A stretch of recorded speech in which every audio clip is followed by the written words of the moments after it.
All right, second drill. Again, this is something that you guys can do at home. Technically, you could probably do it inside, maybe inside a garage or inside without actually taking a swing. So perfect for a rainy day or rainy weekend opportunity to get better at hitting. So talk about getting into a good launch position so we're ready to fire. The other thing that we're commonly seeing with younger players and younger hitters is really the tilt and posture of their upper body, both in the load sequence and then the actual sequence of the swing once they get going. So what you typically will see with the young players when they get to launch position here, the upper half or upper shoulder, front shoulder will already be to a point where it's higher and elevated than our lower shoulder or back shoulder, right? So this causes the hands to essentially have been ready to drop and causes what's called a casting or long swing, okay? So what we're trying to solve for with this next drill is two things. Number one, to keep the right posture in the launch sequence, and then the actual swing where now we start to change our tilt, okay? So two things can happen here with some young hitters as they're developing their core strength. Lower or the back shoulder is already getting too low, and so now your tilt and your posture of your swing through the zone is off.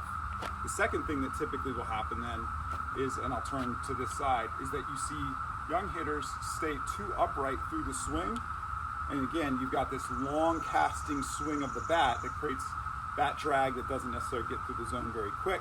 They have trouble getting to the outside pitches because suddenly everything is going to be inside here. And so what we want to do is create good angle with the upper half as we go through the hitting zone. So you don't even need a bat for this one. If you've got access to a PVC pole, I've got access here to a outside a pole for painting your house. You might have a broomstick or something of that length, something that's probably about the size, maybe a couple half a foot shorter than your player. And all we're going to do is have them hold it across their chest and create an X with their hands, right? So you've got a good powerful position with this up against your body. And what we're going to work on with the tee, ideally, if not, then you can certainly do dry run this just at home and stress test it.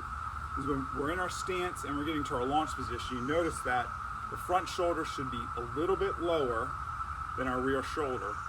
And if we're holding this pole correctly, you'll notice that there's a downward trajectory towards the front part of the plate, right?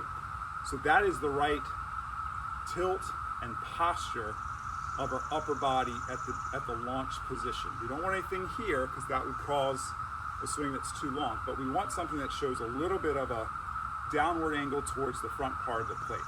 As we start our swing, the lower half fires first, and we'll talk about sequence in our next drill, but you'll start to turn that back knee, and as that happens, the shoulders start to flatten out, and then ultimately it's a reversal of this shoulder getting lower than our front shoulder, and we are tilting slightly towards the plate. We're not backing off like this and suddenly creating a casting swing. So what we're trying to do here is create angles and using this pole to indicate, are we starting and finishing in the right spot.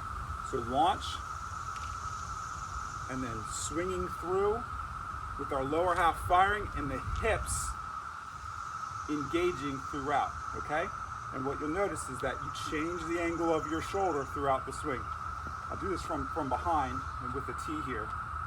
What you should see is that front shoulder starts towards the ball, and then your rear shoulder is towards the ball at the end, and you've got a slight posture towards the hitting zone versus up here where you lose a lot of power, okay?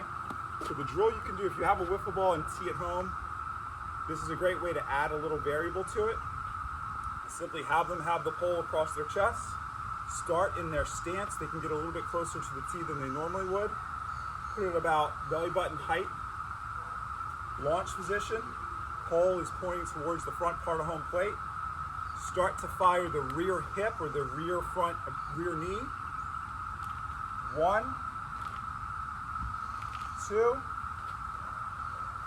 and then 3. And ideally they'd actually hit the ball. So again, 1, 2, 3. Okay, so that should help create better posture for our players. It will allow for them to stay in sequence with their lower half, which we'll talk about in a minute. And it'll keep them from pulling off the ball and having trouble turning on inside pitches. Okay? Again, this is something you can do inside if you've got either a longer bat that you want to put across their body just to focus on the direction, or if you've got a long pull, simply have them do 25 of these, check to see that their shoulders change planes throughout the swing as they're getting towards where the contact point of the ball is.